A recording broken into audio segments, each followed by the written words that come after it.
Bonjour! Day 6 of the Emma Watson-a-thon, and today I will be talking about The Tale of Despereaux. Now, I watched this film a couple of months ago, already for the Emma Watson-a-thon, but back then I didn't know I was going to be making videos about the Emma Watson-a-thon, so I didn't record any pre-thoughts or anything. Still, I'm not going to rewatch this film because it wasn't worth it. So this is just my overall thoughts. In case you don't know, and you probably don't know, The Tale of Despereaux is the tale of Despereaux, a brave little mouse who doesn't feel at home with his cowardly mouse family. But before we are ever introduced to Despereaux, we first meet a rat called Roscuro. We meet him on a ship because he's a sailor, and we follow him on his way up to the castle where he goes to taste some soup. But yeah, this film is set in like a kingdom where soup is super important. It's the best soup in the world, and people come from far and wide just to have some soup. And Roscuro is one of those people. Well, rats. And so this day is soup day, which means that everyone gets a free bowl of soup, I guess. It's quite a ridiculous concept, but I kind of like it for that. So anyway, we follow Roscuro up into the castle. We see this neat little scene of how the soup was made, and I like that too. Then there's this weird soup genie, which I didn't like. I thought he was weird. And eventually Roscuro falls into the bowl of soup of the queen, which scares her so much that she dies. Then the king gets all upset and he banishes soup and rats from the kingdom. And then the movie starts.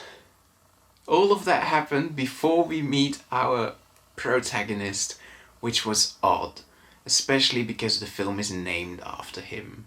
Anyway, we meet Despereaux and he develops an interest in night tales and humans in general. And he meets the princess of the kingdom, who is voiced by Emma Watson. And a lot happens, too much to go into, and after a while the princess gets kidnapped by rats, and Despereaux saves her to absolutely no one's surprise. As I said, there's a lot in between there that happens.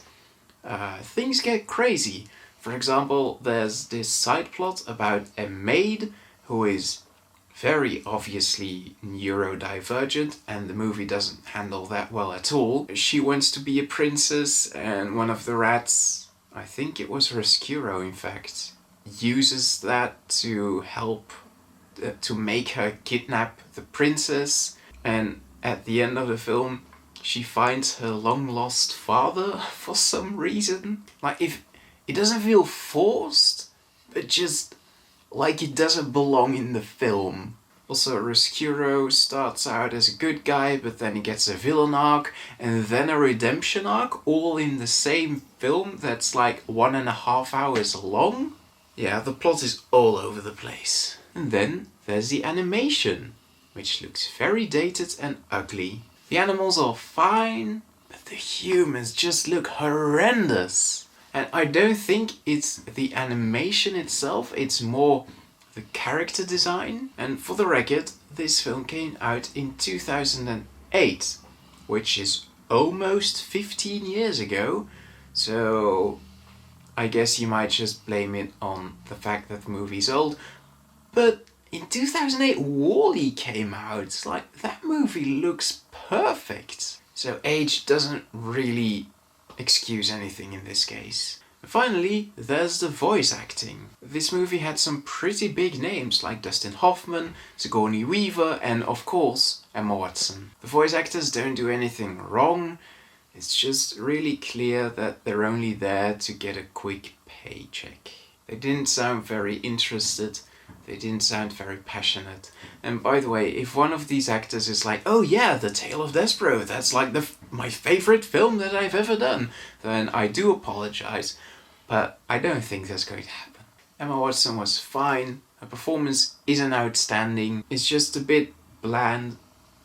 It's not really like Hermione in the fact that she kind of acts over the top and thus badly. It's just that there's not really anything there to dissect. She did what she had to do, I suppose. And to be honest, if I didn't know that Emma Watson was in this, I probably wouldn't even have recognized her voice. I realize that I have complained about this film a lot, but really it's fine. It's decent. It's a kids' film that maybe doesn't appeal much to adults, but I mean, you're not going to regret putting it on. I'm not a father, but I don't think I'd mind putting this on for my kids. Well, if you compare it to things like Sing or Minions or the Emoji Movie, then yeah, I think things could be a lot worse. I am giving The Tale of Despereaux a 6 out of 10. Next episode, we're going back into the Wizarding World and we are going to watch Harry Potter and the Half-Blood Prince. So do join me for that, and I will see you then. Goodbye.